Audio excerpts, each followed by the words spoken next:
Welcome to White Pill Radio, the roughly every other episode version of Theology on Air, which is an outgrowth of Theology by the Pint, which is a ministry in Houston and environs, where we gather monthly around craft beer to talk about the world's most important issues, theological issues, ethical, political, social issues. We try to cover the whole gamut, so you should go to theologybythepint.org to learn about upcoming events, how you can donate, who the leadership team is, etc., etc., etc. That's theologybythepint.org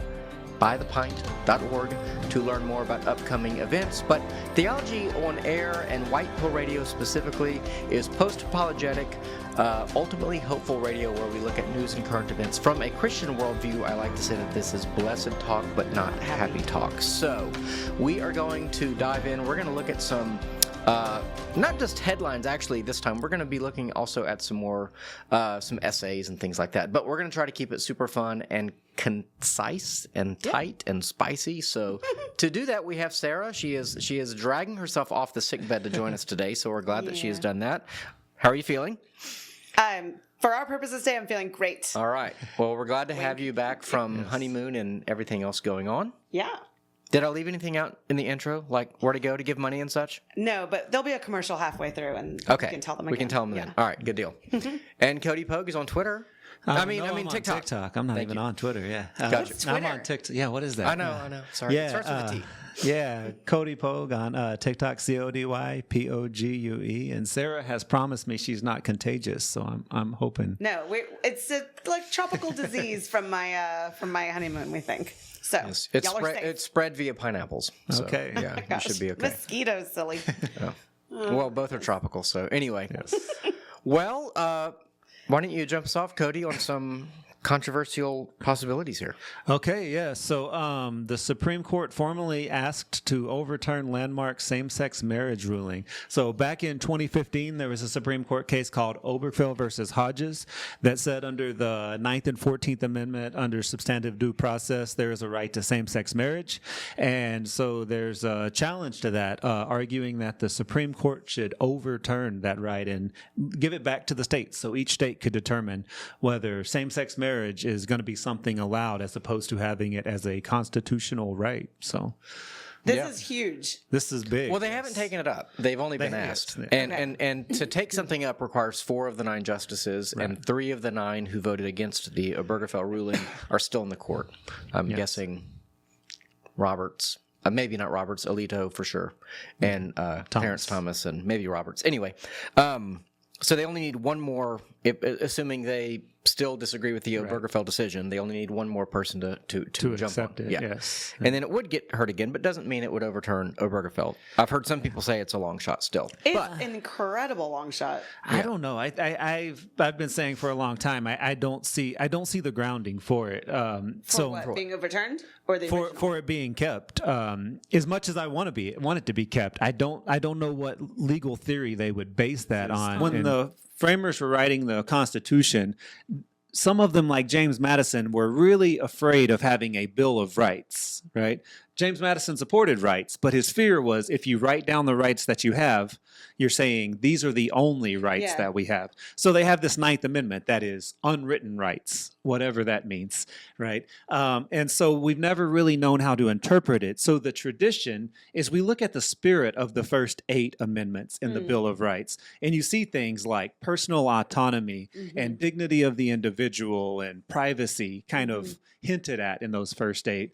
And so what they've done really since the 1930s is they said, if a new right comes up and it fits with the spirit of the first 8, then we're going to go ahead and give it as a right under the 9th and 14th. So you see things like a right to procreation, a right to sex outside of marriage, a right to contraception, a right to abortion, a right to homosexual activity that's private and consensual and of age, and a right to same-sex marriage. But then in Dobbs in 2022, they said we're not going to interpret it that way anymore. What we're going to look at is the traditions of our nation and ask from an originalist perspective, at the time that the amendment was passed, would they have supported this right at that time? And if they wouldn't, then it's not a right. So basically on the abortion issue, they said, nope, there's no indication that in the 1790s or in the 1860s, they would have supported a constitutional right to an abortion. So since they wouldn't have supported it then, then we're not It's going not a to. given. Right. Well, they also wouldn't have supported a right to same-sex marriage That's at that time, true. or interracial marriage, or maybe not contraception, or any of these things. Huh. So I think all of those things are game for being reinterpreted by the current Supreme Court. Again, I don't want it to. I think I like the old way better, but You like the old, new way. Like, yes, you yes. want there to be same-sex marriage. Yes, I'm all for expanding rights. I think as a general rule, I think people should be free to live how they want to live and do what they want, as long as they're not harming other people or endangering other people. But I agree with the idea that instead of looking back to the founders, because they were just people, right? I think they did a lot of things right, but they Yeah. were still just people. Let's look at the spirit of the first 8 amendments and kind of see what we can get out of that. That's really interesting. Thank you for kind of unpacking that for us. Yeah. When I saw this article, I just thought there's no way they'll take it up. And if they do, there's no way they'll overturn it because, and like you say, send it back to the states. Say, they did that in Alabama or Tennessee or something. Or Texas. Or, I don't think Texas would be one of the first, but said, we're same-sex marriage is no longer, recognized. Mhm. What then would happen? All of the same-sex couples would no longer be officially married? No, so they would, Yeah. all of those would Are they still be grandfathered accepted. in? They'd be grandfathered in, yes, because it was legal when it happened, right? It's kind of Okay. like you can't charge somebody for a crime that they committed before the law was passed making it a crime, right? Yeah. You can't get grandfathered in. But yeah, so it would just make it where from now on in this state, now we go back to the complicated matter before Obergefell, right? So let's say California allows same-sex marriage, Texas doesn't. If you go to California and You come back, what happens with that? Are you still married? Right. So obviously we need a national understanding of what marriage is. Yes, because it creates a lot of problems otherwise. Right. Well, abortion is the same. Abortion shouldn't be a states' rights issue either. Right. It should be federally banned in the way federally allowed in the way that murder is federally banned. And so I think that there are legal questions, but I think we have to really at some point in this country we're going to have to reckon with the moral foundational issues. And it's becoming obvious that we're going to have to do that over and over. And this is just another example. If you use the phrase same-sex marriage, that phrase doesn't exist. It's not a real thing. There is no such thing as same-sex marriage because two people of the same sex cannot marry. That's not what marriage is. So it's an abuse of language to take a concept that society has known in one way for thousands of years as a bedrock principle and all of a sudden say it's this other thing. Even polygamy is closer to marriage than, or polygyny is closer to marriage than same-sex so-called marriage because marriage has a purpose for the creation of family, for procreation, for civilization building, etc. Yeah, and this gets to a problem I really see. And part of the reason I support a lot of separation of church and state that we don't have, right? Because you're going from a Christian perspective. All and you're law is saying, religious. Right. So the problem is when you mix that with government, now everybody gets to vote on it, right? That's part of the problem with not separating church and state. If you're going to mix in religion with the state, now even the atheist gets to vote on how you're going to interpret the religion because it's now part of the state, and we live in a republic. So I get what you're saying from a religious perspective, and 100%, if a pastor doesn't want to have a same-sex marriage, I agree. But now the government's involved, and if the government gets involved, now it's a completely different thing. Right. I would be fine. Should the government be involved though in something like the adoption of children? Because that's one of the major objections to recognizing so-called, again, same-sex marriage is that we should not allow children. We should not purposefully put children into a situation where they are by design removed from a father or a mother. Right. So I think the state does have basically a responsibility to those children who are too young to speak for themselves to say, we think it's important that children are not purposefully kept from having a mother or a father. You know what I'm saying? And there have been there are horrific examples of I don't know how among, deep we want to go down that rabbit hole. Okay. Yeah. Because that gets. But I mean, would you agree with me that a child should have a mother and a father in an ideal situation? I would say that they should have at least 2 parents in an ideal situation. And whether that's 2 men, 2 women, I think that's an ideal situation. And I get your argument. And I think there would be a better time to have this argument if we didn't have so many kids who were, in foster care needing to be adopted. I don't see the logic of having so many kids who are in this much worse situation, hoping for adoption, and then us telling people, yeah, we don't have any reason to suspect you of being negligent. We just don't like that you're two men married to each other, so we're going to tell you no. I would rather put those kids in a home, even if by your definition, it's not an ideal home. It's a home. It's a family. So, yes. That's interesting. I mean, but in that example, it does deprive them of a mother. And I think a mother is an important person in a child's life, and I think a father is an important person in a child's life. And for us to just sort of cavalierly socially experiment on children and basically decide, well, I know that children have normally had a mother and a father, but now we think that it doesn't matter. We think gender doesn't matter. We think male and female distinction doesn't matter. We don't even think we need male and female to produce children. Frankly, it's crazy. I think those are like bizarre ideas. And I think we're getting to a point where there's going to be a majority of people. Remember, younger people are more conservative than me. Right. Okay. And I'm pretty out there. So I think there is going to be a pretty full-fledged rebellion against this. See, I want to ask you something. You said when he said something about, do you think, the government should get involved in adoption, they should have a mother and father. And you said, I think 2 people is ideal. Why just 2? Why not more? More the merrier, right? Well, but where do you get that number from? I'm pointing to something here because I think at our core, even if you're not, quote, religious, I think there is some kind of an understanding in all of us of how things ought to work. There's some sort of moral understanding that an ideal family looks a certain way. So if you're saying 2 people, why? Oh, I would say more than 2 is fine. I think that the 2-parent household is really a modern thing that doesn't really exist that much until the 1940s, 1950s, simply because of economic necessity. Before that, you would have the parents and the grandparents and the aunts and the uncles many times all sharing a place because everybody was poor. But they weren't parents. They're helping and they're part of the extended family. Yeah, but it also, I think that more adults. What I'm asking is, say you had a man that had 3 wives, and they all wanted to adopt. What would you think about that? I wouldn't have a problem with that, assuming that we have reason to believe that they're not negligent. If there's some reason we believe they're on drugs. I have one reason to believe that, because I think the decision to do that, tells us something about their character, and and then we're just gonna have to agree to disagree about that, probably. Yeah, right.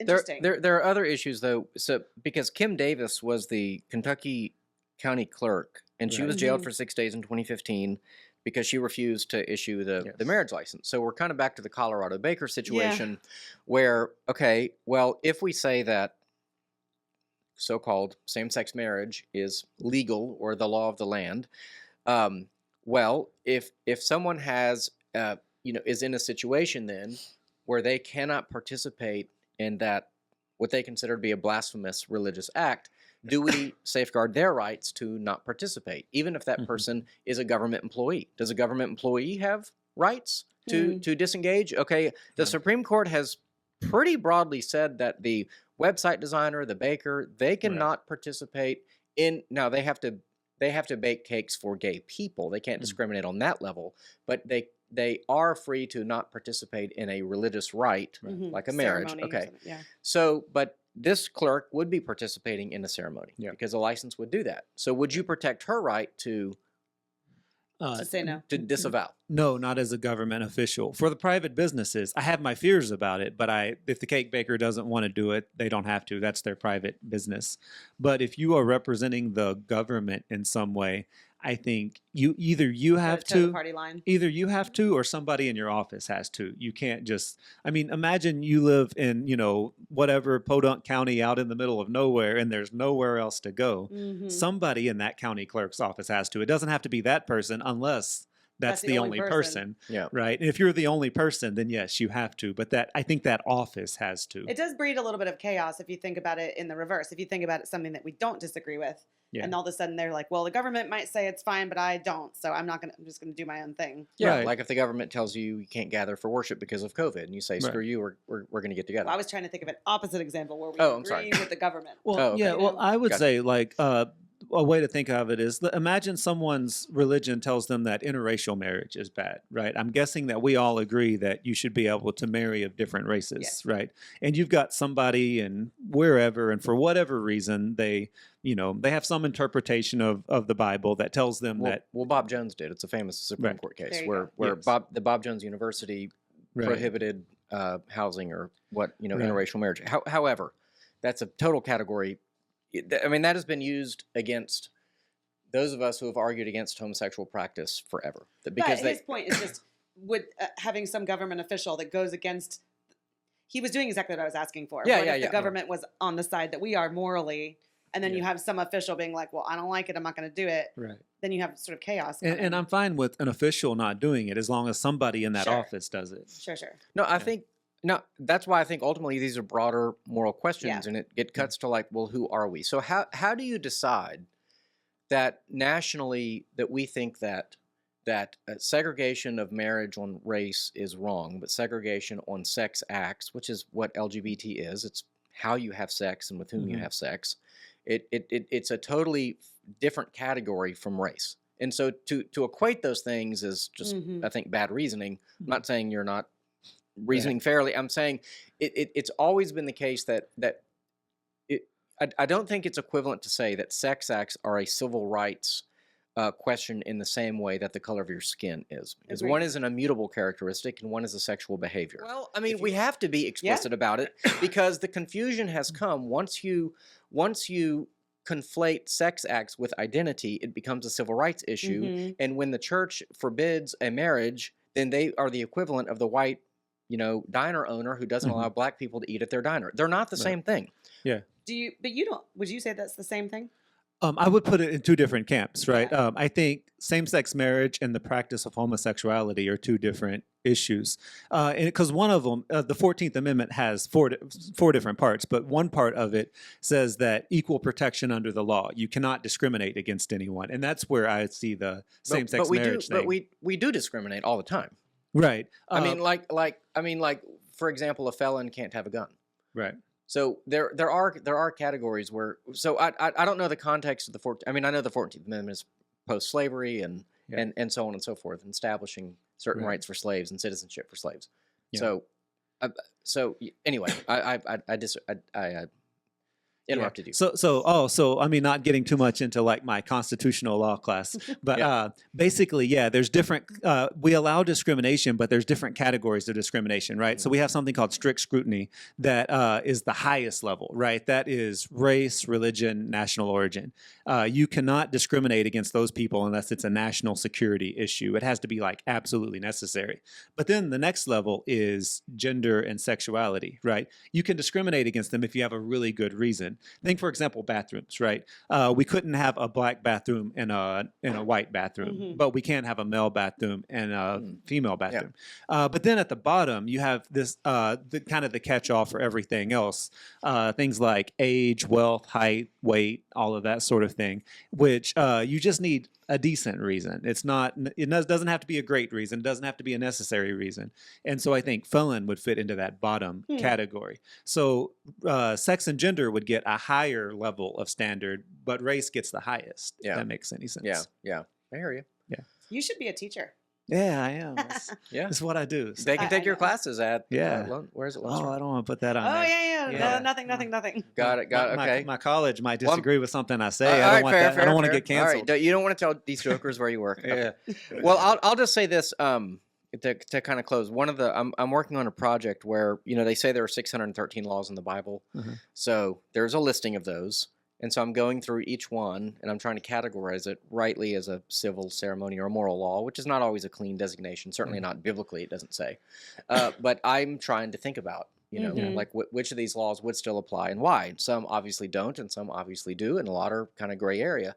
And so this cuts to that question. I think at some point, as a civilization, like beyond the letter of the law, beyond the way that Supreme Court justices can ingeniously look at this technical aspect of this and certain rights. By the way, the Obergefell decision was written like by a 5-year-old. Okay, Kennedy was he read it. I think everyone has rights. Everyone has rights. Freedom to Kennedy this. Kennedy is freedom a conservative. He's one of your guys. He was terrible. He was a total betrayer. Scalia's rebuttal is, which I hadn't read before. I read it last week when this kind of came up.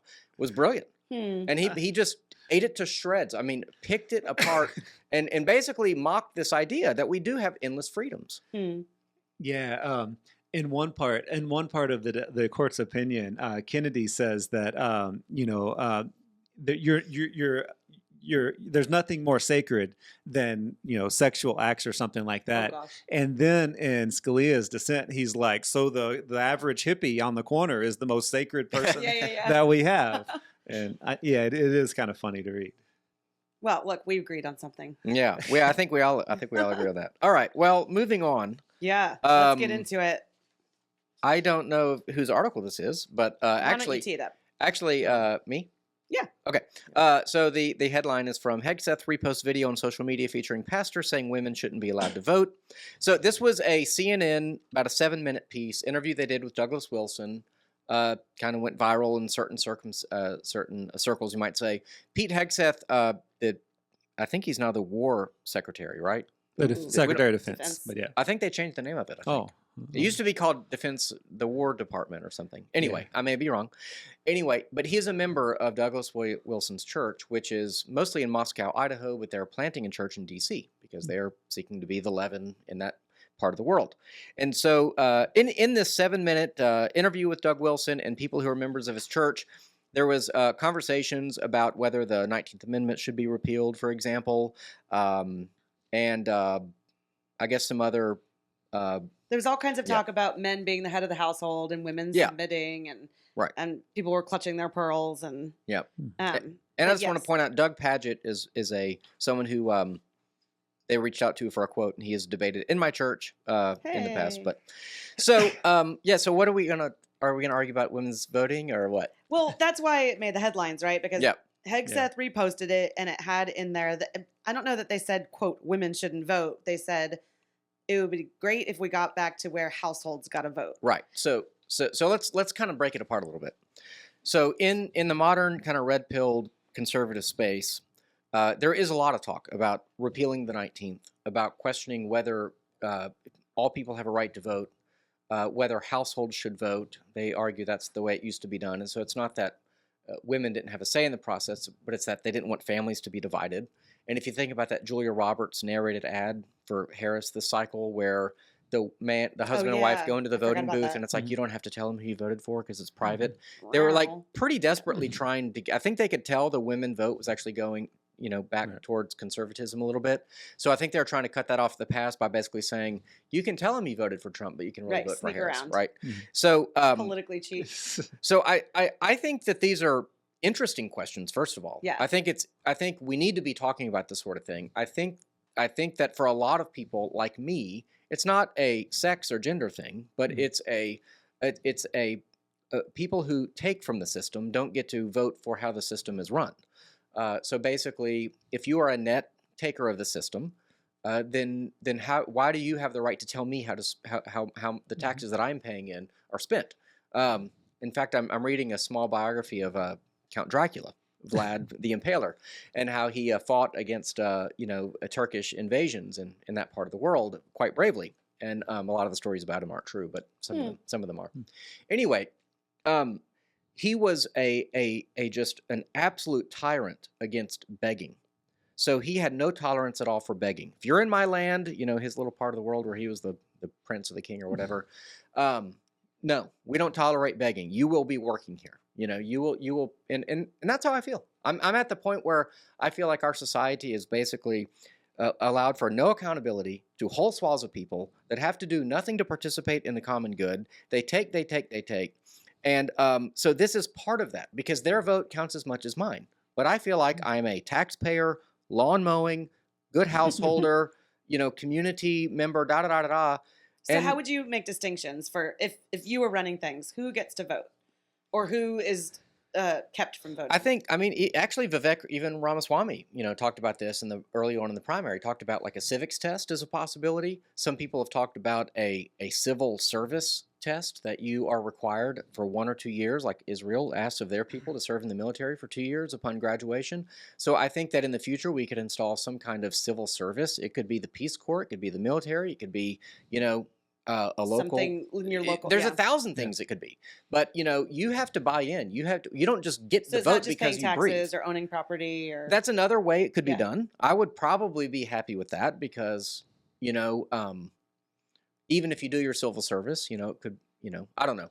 But obviously, I think we should, shrink the government by 80%. I think people should essentially have to make it on their own. I don't think it's kind to demand that everyone else keep you alive. Although in certain circumstances, for disabilities and such, I certainly understand compassion. I think, by the way, churches should be engaged in robust compassion, as it always has been.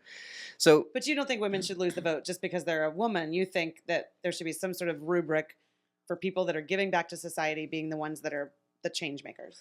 right. Well, Andrew Wilson has argued, because he's frequently one of these kind of online right-wing debaters who said, who is accused of saying women don't have the right to vote. And his point is, well, when did men get the right to vote? People will assume that all men had the right to vote. No. Very few people debated or voted in the early parts of this country. So only later, as more men became property owners, were they even allowed to vote. So most men were disenfranchised, and obviously women as well.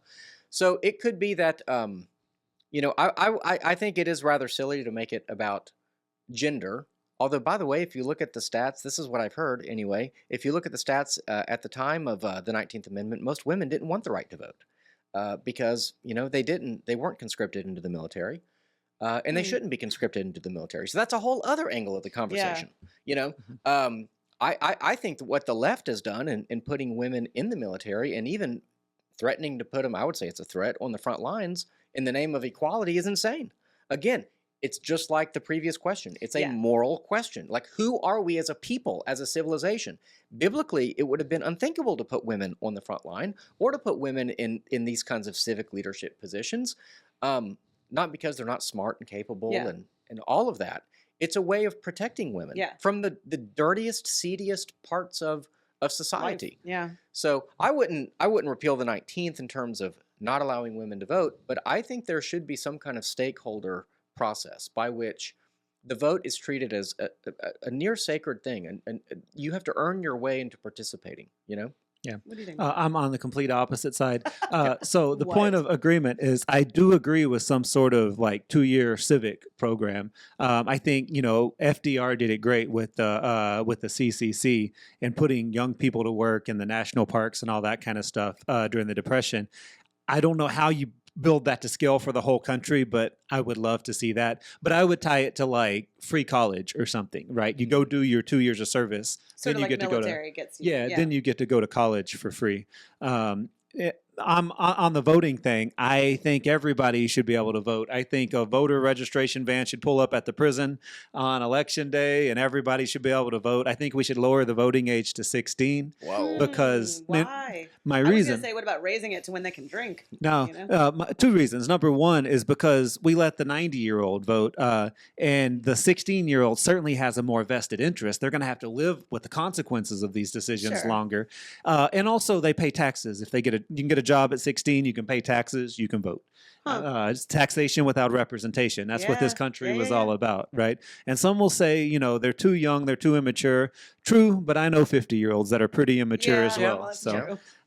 Yeah, but yeah, I would say let everybody vote, male, female, prisoners, felons. This isn't super related, but Charlie Kirk was on Squawk Box on CNBC this week, and a lot of that conversation went viral. And one of the things he said is that young people have not forgiven their government for what they did during COVID. So I think if you did give the vote to 16-year-olds right now, I have a 16-year-old. Yeah. She would be the most rabid conservative you would ever meet because of all the futility and the lies of COVID. Yeah. And also, if you look at the 2024 election, the people who are allowed to vote, right? If you look at their timeline, their high school was taken from them, right? At least a portion of their high school, right? Yeah. So I think that's why a lot of the young people were like, yeah, we're not voting for.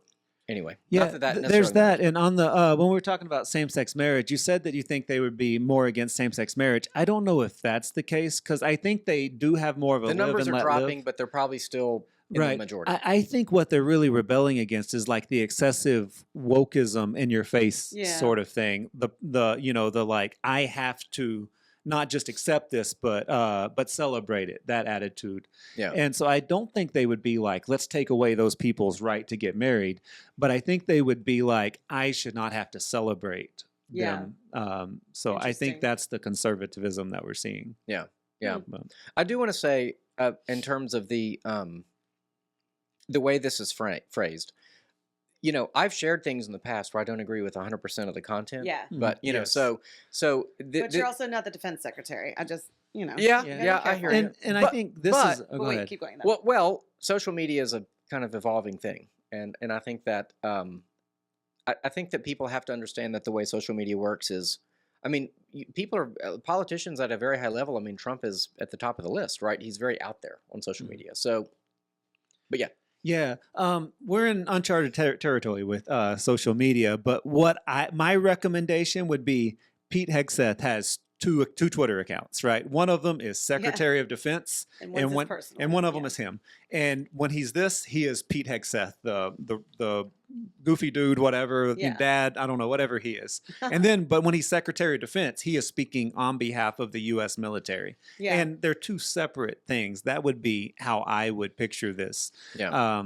But we blend them together so it is much. a wild world with Yeah. social media, for And sure. and I'm not a big fan of reading too much into anything, especially a 9-minute video. That doesn't necessarily mean you agree with everything. So Yeah. Yeah. Well, our next article is this is from Politico. It's about Trump's review of the Smithsonian, the museums. The White House is planning an extensive review into the Smithsonian Institution to ensure that its exhibitions reflect the administration's view of American history ahead of the country's 250th birthday.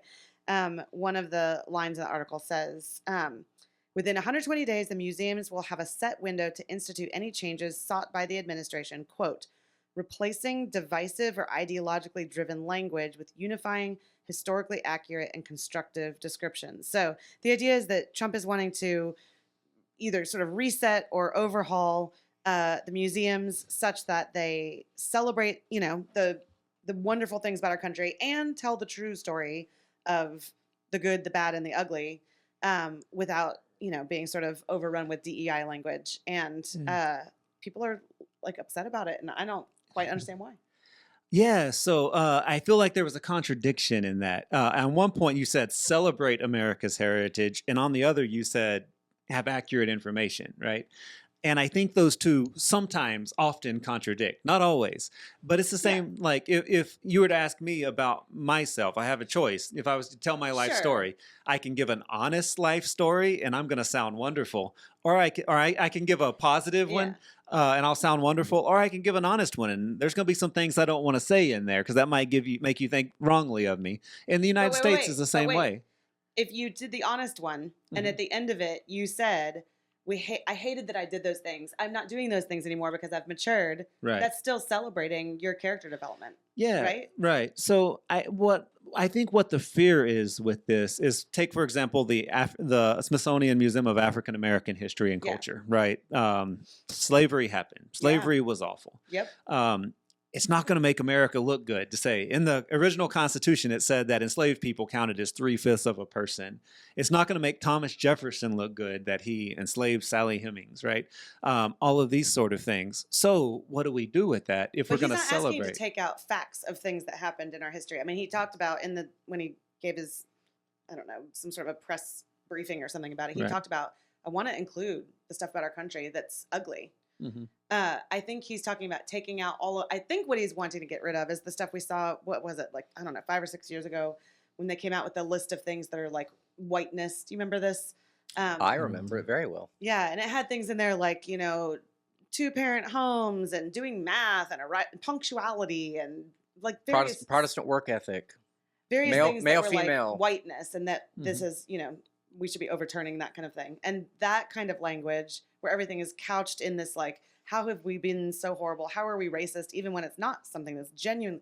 Right. Slavery was genuinely racist. So I think if that's true, that's one thing. But sort of shifting the language to try to make ourselves worse than we are. He's like, why are we doing that? Mm-hmm. I don't know. Do you think the left likes America? I think there's a mix of people on the left. I think most of the offline left, the average liberal, The Cody Pogues. yeah, well, the average person that doesn't live on the internet, I think, loves America. I Hmm. think there is a What do they love about subculture. it? I mean, our it's first of all, it's home, right? So this is our home. We love our people, our diversity. I think you would hear most people on the left say we're one of the few countries in the world that has the diversity that we have. We don't have one homogenous group. There's parts of our history that we really like, you know, and that sort of thing. But I mean, is America a great country, like historically? I think speaking? so. Yeah. Yeah, we've got our problems. Well, that's a given. Yeah. You know, every country has its problems. Yeah. You know, I mean, And I like the way that Martin Luther King put it. He said, you know, like when he was calling out like a lot of the racism of his day, he would say, "I just want you to be true to what you put on paper," right? Yeah. And he would say, "I read about to live up to your ideals." Yeah, to live up to your ideals. And I think those ideals are very liberal ideas. The idea that all people are created equal, right? Life, liberty, pursuit of happiness. And so I think those are things that we can really latch on to as liberals and say, this is great. Yeah. They didn't live up to those ideals in every way, even the people who wrote those documents. But the fact that they aspired to them gives us hope. Yeah. Well, the people that run the Smithsonian and are in the universities and, you know, like run Monticello now, apparently, they are the online left that seem to hate America. I mean, as an example, Howard Zinn wrote The People's History of the United States. Yeah. Okay. And Larry Schweikart, who I interviewed on my past radio show about Howard Zinn, wrote The Patriots' History of the United States. They're two very different books. Yeah, they come from a completely point of view. They're both the history of the United States. Yeah. So the Smithsonian is going to be Larry Schweikart's understanding of America as a unique, free people of great prosperity and opportunity. Our diversity, the reason that we're diverse is because people come from all over the world because they can make it here and they can't make it there. Mm-hmm. So why should we hate ourselves? I'm trying to figure this out. Yeah. You know, very few people actually own slaves in this country. Of the only 4% of the slaves from Africa who were enslaved, by the way, by fellow Africans, only 4% of them even came to the United States. Right. So we weren't even like close to the majority. I'm not defending it. Yeah. No. You know, if you read the book I'm reading now, by Raymond Ibrahim, it talks about the hundreds of thousands of Christian women, children, and men who were raped and enslaved by Muslim invaders into Europe for 1,000 years. Right. Can we talk about that? That was a form of slavery, and those were all white people. So I think the problem is that the whole narrative has become around the Marxist march through the institutions, where over time the academy has taken the position that American history, through the prism of oppressed and oppressor, places the white male, and whites in general, as the oppressors, and everyone else as the oppressed. And so it's subtle often, but in your textbooks and in your museum experiences and at Monticello, when I went to Monticello as a kid, there wasn't a lot about slavery. Maybe one little thing about slavery or something. Now that's all you see. The whole thing is this reckoning with slavery. Sort of like the 1619 Project and stuff like that. Yeah, you know, like redoing the narrative. Yeah, and so I think, I mean, I applaud this. I think Trump is essentially launching a counter-revolution. I think you have the American Revolution against empirism and towards republicanism. And, you know, over time, you had empirical incursions in American way of thinking. You could argue central banking was an aspect of that. Mercantilism was an aspect of that. But generally speaking, America was a reformation against empiricism. And essentially, I think you can make the case that post-World War II, Marxism did kind of win.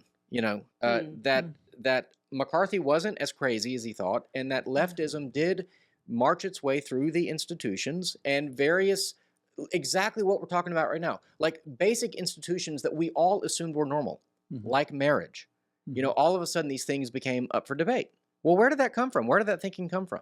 You know? Not just up for debate, but now it's like a pejorative to say that something's heteronormative. Yeah, I do it as a joke sometimes. Right. Like, oh my gosh, it's so heteronormative. Gross. You know? So the counter-revolution is saying, no, actually, moral principles are important, and Trump is not a Christian. by I mean superficially, maybe actually in all reality he is. I don't know. Maybe I shouldn't have said that, but I mean he's not like a Douglas Wilson theonomist out there raging for biblical laws, the norm, like in the way that I would. But I think he intuits that what makes America a nation, what makes it America, are these certain moral foundations that really can't be compromised with. And he's and this is including a way overcoming slavery, by the way. Yes. Yeah. Like the fact that we saw that there was Why something are wrong we still debating this topic? I mean, it's over. It's been over for a long time. And and to basically keep dragging it forward, it's a sign of failure. Yeah. It's an excuse for failure. Well, I do think that we should be, I think you should be able to go to a museum and you should be able to see the atrocities of the slave trade. Yes. And hear the story of how we overcame it. Yes. Because that's, like you said, it's telling your story, but it's telling the true story. And I don't know if y'all have gone to the Smithsonian museums, but I feel like that's kind of how it already is. When I walk through the African American... When's the last time you went, though? December. Oh, okay. Yeah, December. Okay. But yeah, there was a big section on slavery and Jim Crow. But then you get to that last part, and it's this big celebration of like Black music, Black culture, all of that more modern things to be proud of. And then you go to like the regular American museums that aren't focused on a specific topic. And I don't think there's this, I think there's a little bit of everything, right? And in our textbooks, I use the Foner book. I think it's called like On Liberty or something like that. But I don't think there's an overarching America is bad in that textbook. There are books out there that do that. Yeah. I mean, Howard Zinn's book does that. Oh, yeah, Howard Zinn's book. Yeah, I tell my students all the time. Which has no footnotes. Right, it's a problem. Yeah. It's a problem.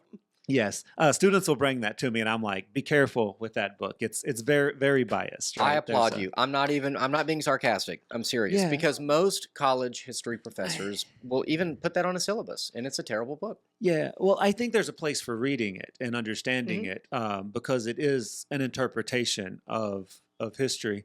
But I think the historiography is just so much deeper. For the most part, most of us, we're much more interested not asking if people are good or bad, but understanding that people are complicated and asking, this guy who did so much good, why did he do that bad thing? Yeah. Because if he was able to do that bad thing, then maybe we could as well. The big questions of life, right? Yeah. And I think that's what studying history is about wrestling with the human condition. What does it mean to be human, right? Because we can basically put these people from the past under a microscope and ask not only what happened, but why did it happen, and really understand things about people and institutions and that sort of thing. And I think that really gets to the heart of why we study history. I think part of what there is there's been this big, really ever since 1876 or so, there's been this big, like, we need to celebrate everything about America. And since the 1960s, there's been a very public pushback against that. Oh, for sure. And sometimes it goes too far. I'll totally admit that. There was something that happened in the 1960s that was a morale killer, I think, for America. There was something where people felt like the government was like actually in control of very dark forces, but I can't think of what that was right now. Everyone get your drinks ready. Pentagon Papers. You're going to have Watergate. to listen to more of our episodes Assassinations. to get those jokes. Yes. All right, just say it. Do you need to get it out? Watergate. Okay. Yes. Which was really not a scandal at all, but just another deep state operation. But yeah. Anyway, so it's subtle often the way that it's done, but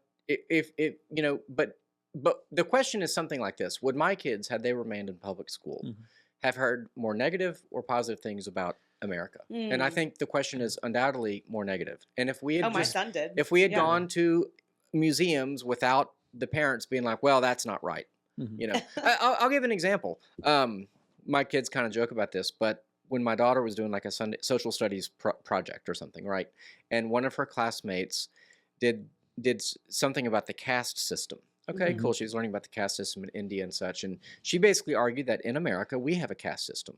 And one of the examples of that is that Trump, who is, this must have been his first term, he was rich, and that's how he got to be president. And so, like a teacher in any normal, moderately normal school or any moderately normal world would explain that actually in America, there have been many poor people who have become very wealthy. That's right. And there have been Right. many wealthy people who have become very poor. And that's Right. not the caste system. That's right. That the caste system literally set thing. condemns 250 million people to Yes. literally not be able to cross their shadow on the upper castes. It is the least humane Untouchable. system Yes. ever. And it is absolutely cruel. Reincarnation is cruel. Karma is cruel. The gospel is desperately needed in India. And so for an 8-year-old to equate this country to the caste system is so disgusting and so perverted. And for her teacher to allow that tells me that this is the normal view, that essentially there is no patriotism, there is no love of America, there is no teaching what makes America really great. The fact that we can debate about certain things, the fact that we can criticize our president, The fact that you can get rich. the fact that you can get rich. Yeah. I mean, I wish it were easier for that. Right. Yes. You know, for that. But anyway, that does bother me, and I think it bothers Trump. I think Trump is still a believer in institutions. He's a boomer in many respects. I think a lot of his tendencies are very boomer-esque, very trusting in institutions, trusting in the old ways. But I think that actually serves our country well, because he still actually really loves America. You know, in this kind of almost like naive way, you know. Right. I'm a big supporter of institutions. Trump and Abbott caused me to question institutions for the first time. But a book I would recommend is another one I use in my history class. It's called Interpretations of American History, and basically it goes through we call it the historiography, right? Starting in the 1830s or so, all the way up to the present, and it's asked the question: how have historians interpreted these different things, like the founding of America? And I like that book because you get to see all the different interpretations, good, bad, in Where between. the bias is. Yeah, yeah. Well, and because part of the difficulty of history is the question of why, right? Yeah. We can tell you, for the most part, what happened. Although sometimes, sources contradict, especially with war and stuff. But the question of why did this person decide to do this and not that, that's where it really gets difficult. And that's where historians just really debate, and that sort of thing. We do the same thing with the Bible, Yeah. Try to interpret the best we can, Yes. given what we have. Yeah. Yeah. Interesting. Well, did we want to talk about this one? I know you went past it, but Sarah. Up to you. I mean, I have 20 minutes left. Okay, well, so. I'll go fast with this one. Okay. What I'll do is encourage people to read it. I'll try to put the link per suggestion in the YouTube chat. But this was an article I wrote at Everyman Commentary. It's a Substack. You can find it there. You can subscribe to that. It's called The Good Samaritan versus DEI. It's actually kind of a version of a sermon I gave on the Good Samaritan a few weeks back. But basically, it goes like this. As we were just talking about, DEI is a form of I would argue Marxism, the Marxist understanding of oppressed and oppressor, right? And so DEI seeks to sort of right the ship or balance the scales, or however you want to put it, either through redistribution of abject wealth or redistribution of privilege, essentially. But Helping the underdog. Yeah, but if you look at the Good Samaritan, and the Good Samaritan is often used as a story because the Samaritans and Israelites didn't like each other, and Samaritans were considered dogs. They were considered half-breeds because they had intermarried with the Assyrians, et cetera, et cetera. But in that story, what you have is that the oppressed is serving the oppressor then, right? Because the Samaritan is the one who does the right thing for the person with the privilege. Meanwhile, the two in the oppressor class, if we're going to use that dialectic, which by the way isn't the right dialectic to use, but I'm borrowing it for the sake of this point, the priest and the Levite, pass by. And so in society today, a kind of a 30,000-foot view of DEI would essentially say that one with privilege, or one without privilege, is under no obligation to help someone with privilege, And my argument is that, what Jesus says is that the person without privilege, even he helps the person with privilege. Now the question is, if the story was reversed, would Jesus say that a Jewish person should not help a Samaritan? No, of course. I think we all understand that Jesus thinks we should all serve one another. After all, he washed his disciples' feet, and he is God. So he did the work beneath a slave, as the most powerful king on earth, right? So I think Jesus is saying that we all serve one another regardless of our position, and that doesn't make room for grievance politics, essentially. And I think, so therefore, I guess to conclude, I would say grievance politics is anathema to the gospel. The idea that you don't have to serve someone else or that someone owes you something, because of their place Mm-hmm. is wrong, and you see it everywhere. I think that there are millions of people in America who essentially feel that because they are black, or because they are a woman, or because perhaps they have some disability, that they are owed, in essence, or they are poor white, or whatever the case, or they are rich white. I mean, there are people with an attitude, I am owed, for whatever reason. Did you know, for example, I learned this the other day. I was absolutely shocked that a third, it's something like a third of military that gets out goes on disability. So even our veterans, who I'm pro-veteran, I'm pro-military, the number of those who end up on disability is just staggering, staggeringly high. Yes, I know a guy, very conservative, very against any kind of welfare. But when he got out of the military, he got tested for absolutely everything, sleep apnea, everything, with the hope that he would have stuff. Yeah. That way he could claim. He got some certain percentage. I saw a story the other day of a guy who was in like the National Guard, was a truck driver for like 4 years, got disability, gets $1,500 a month. Yeah. Like for the rest of his life, for 4 years of truck driving. I'm going. Well, that's how you get rich. You said you wanted to know that. Anyway, but it's like, but the concept is I'm owed. Anyway, that's kind of tangential. But my point was just that's a hot take, Evan. I like it. I'm trying to produce the hot takes. So anyway, think about it. Substack, Everyman Commentary. I think there's people who have that. My question though, I think we might disagree over what DEI is, because my experience, we had to go through DEI training a few years ago, and basically all it was about understanding the biases that you have in order to make sure you're not mistreating students without realizing it. Right? They didn't want to like your thought crimes. Well, they didn't want a situation where like a white person acts up and you're like, oh, I'm sorry, can I help? And a black person acts up and you're like, you're bad, you're always bad. Yeah. If you have a bias, you want to recognize it. That way you're not going to. And I think there's a valid concern with, people, because we know that people have biases, right? For a variety of reasons. It sounds to me more like what y'all are calling DEI is affirmative action. Is that basically what y'all mean? I think you're probably right. I don't know when most people say what they mean, but I think what he's talking about is more that kind of thing. Yeah. And I think what you're talking about is lovely, and I think people should do that. I don't think it needs to be called DEI training. Yeah. I think that should always have been.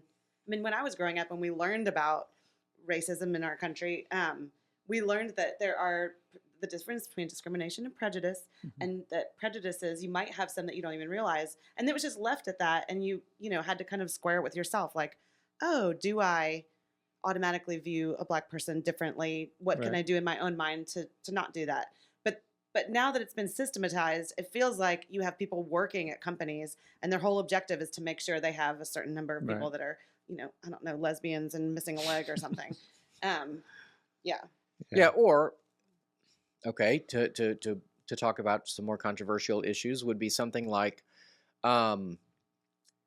you see a lot of police chiefs. Like every major police chief of every major story lately is a woman.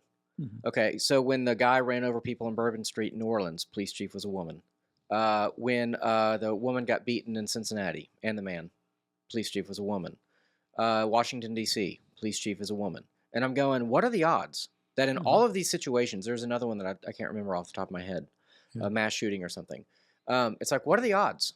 Well, the odds are pretty good in a DEI world, where to right the historic wrongs of not allowing women to lead things. In fact, the police chief in Washington, D.C., her job before this was chief of DEI for the Washington police. Right. Is she qualified to? She did a great job. She got herself hired, I guess. So. Well, remember the whole when the fires were happening, and then that was the other one. That was the other one. Yes, with the yes. And lesbian woman that was like, "You want me coming through your door?" And people were like, "I don't know. Can you put out fire?" Yeah, right. Yeah. So it's like I do think that there is a lot of. So I would say hiring practices. It could be school admissions. It could. I mean, corporations are doing the same thing. Corporations want a diverse workplace. ESG plays a lot of this, which is kind of being phased out. But the major hedge funds like BlackRock demanded ESG. That is why That's Um, economics, sociological, and I think it's environmental. I'm sorry, environmental. And what's the G? I can't remember. I don't know. It's governance, maybe, but Anyway, it's basically sort of like a social credit score. You need to show us, Starbucks, how much you are recycling your coffee cups, and then we'll invest in you. So BlackRock will buy 12% of your company. And so same with Exxon. Why is Exxon building wind turbines? I'm making that up. I don't know if they are, but they probably are. Why are they investing in green energy? Why aren't they just refining oil?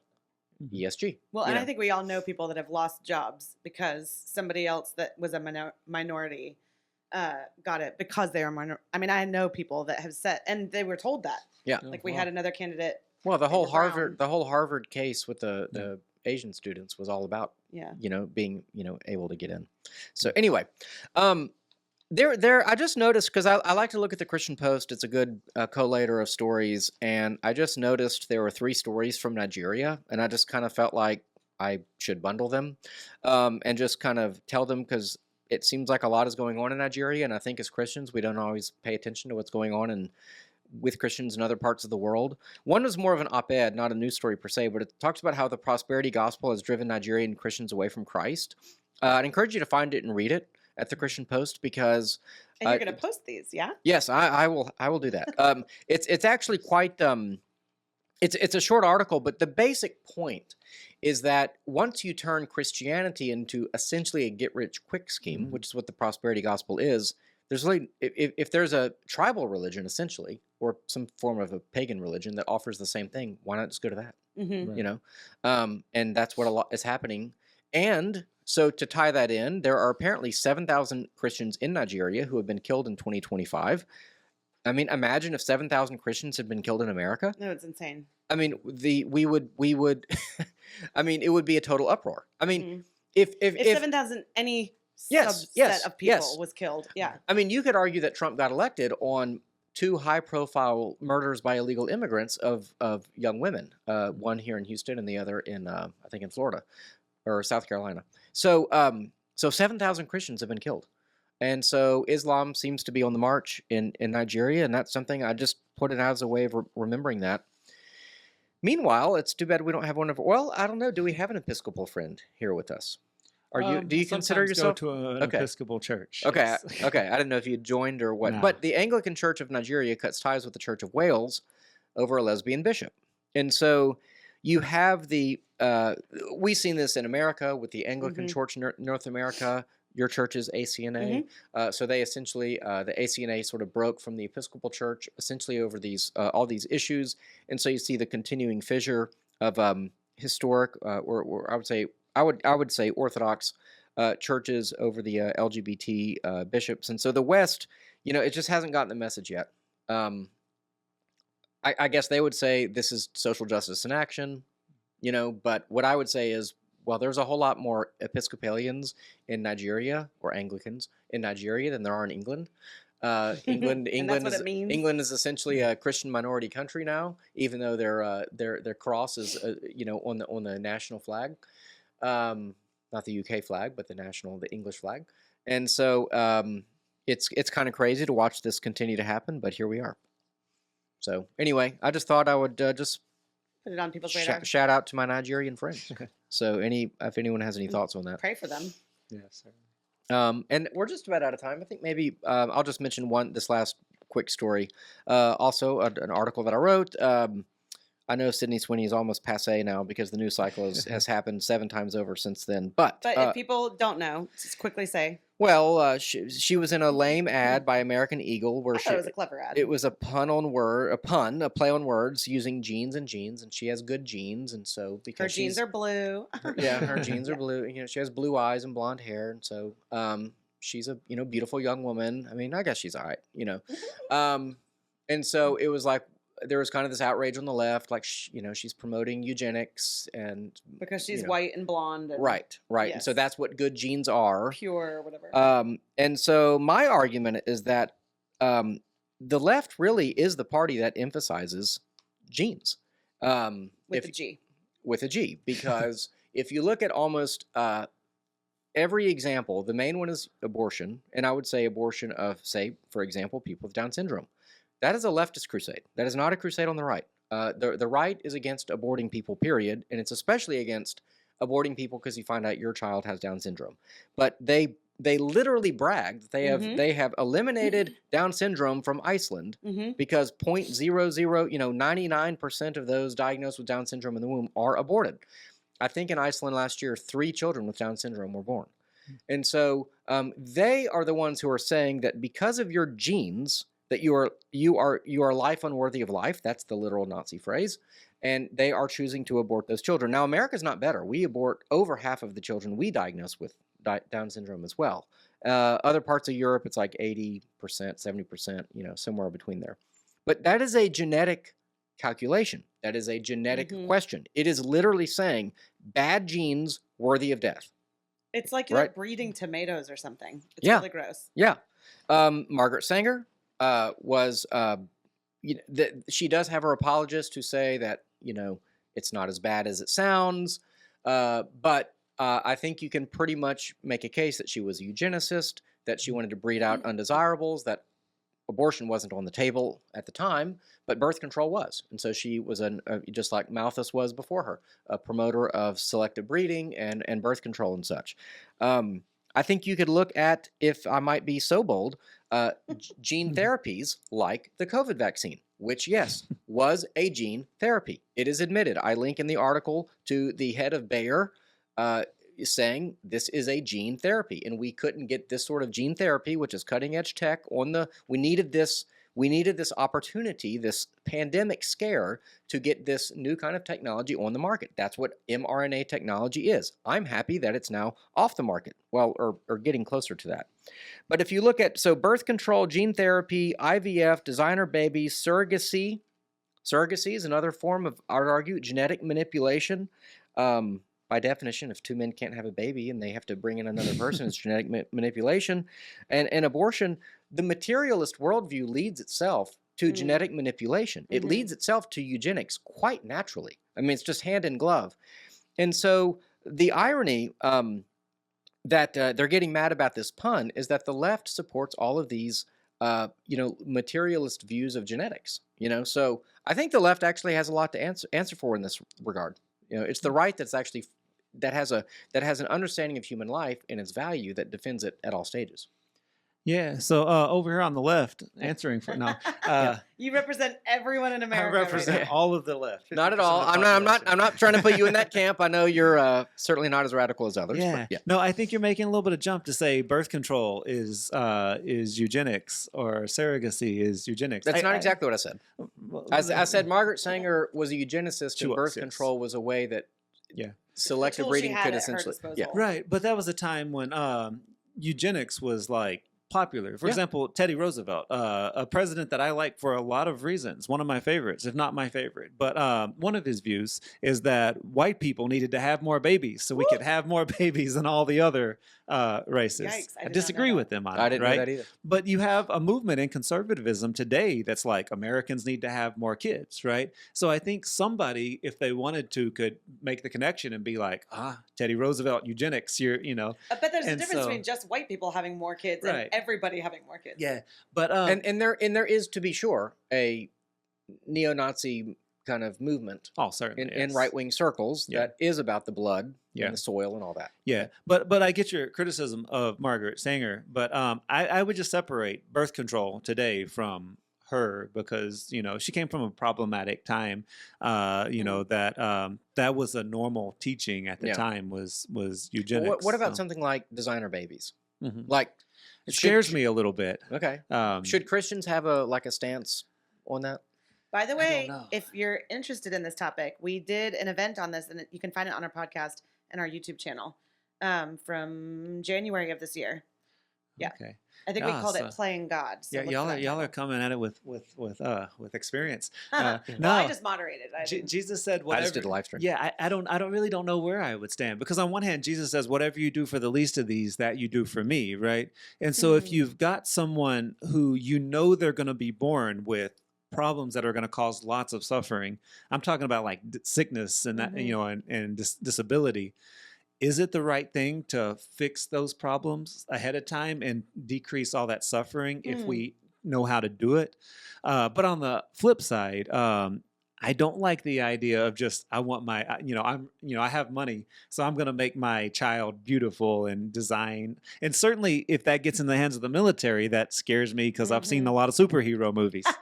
But yeah, Universal Soldier. I mean, hello, yes. So yeah. Well, everyone can make up their own mind. I think that the Christian message to both the right, who's kind of promoting Sydney Sweeney, okay, and the left that promotes, for example, some of these topics we talked about, the Christian message is that humans have value because they're made in the image of God, and that genes really don't matter in that way. Yeah. But on the other hand, I do think to myself sometimes, I'd like my kids to marry someone who does have the genetic possibility of redheads, because my wife is a redhead, and I'd like to have redheaded grandchildren. Yes. And I have redhead. In fact, I thought our kids could be redheads because I've got redheads in my family. Is that wrong? I don't know. Is that? I think it's sweet. You love your wife. Yes. I don't know. You want that As to long carry as you on. accept those kids either That's way, right. I'm fine with And it. if they fall in love with someone where that is an option that's not, it's precluded, so be it. That's fine. Yes. But anyway, so I think that, but Christianity is the corrective to, by the way, the moral wrong, arguably, of hot chicks selling things, right? Because that's materialist too. Yeah. And so Babylon Bee, I think, had a good headline about this, but I can't remember it now. But it was making fun of how Christians are championing selling beautiful sex. women selling. Yeah. So anyway. And I go back to there's a small group of people who are very vocal online, who are the outrage machine. Fair. They're constantly offended by things. And most of them are probably bots, by the way. Probably. Go talk to the average person who votes Democratic, who's not living on the internet. They don't even know about this. We all vote Democratic. We all vote Democratic. We do? Democratically. Okay. Democrat, not Okay. democratically. Okay. Yes. I'm Fair. just being a pill. All right. I'm editing him in real time. All right. Well, Cody, where can we find you on TikTok? I'm on TikTok. CODYPOGUE. Go follow me. Where can we find you, Sarah? You can come to our events. Our next event is a big one, and you should be there. We're celebrating 10 years. Wow. 10 years. You should have led with that. I know. It was Theology on Tap, now Theology by the Pint. Different names, same content, same people. Well, it's evolved. We've been doing this for 10 years. Anyway, we're going to celebrate that with drinking beer and trivia and games, and it's going to be a lot of fun. Our annual fundraiser in September, our September Fest. See, it's like Oktoberfest, but September Fest. Where is it? It's at a church called C3 on the west side of town. September 20th in the evening. It's a Saturday at this time. We're going to have home brewers out there drinking their beer and eating yummy food, and it's going to be great. So September 20th. But you can find all the information about that and about all of our leadership team, including Evan and myself, on our website. So you can just go there, theologybythepint.org, explore all the tabs. Go gently on us because I made that website. So, if you think you can make it better, talk to me. No, it's a great website.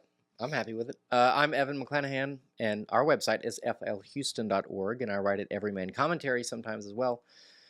And you can check me out there. But anyway, thanks for listening, and until next time, we encourage you to question freely, think deeply, and disagree as needed.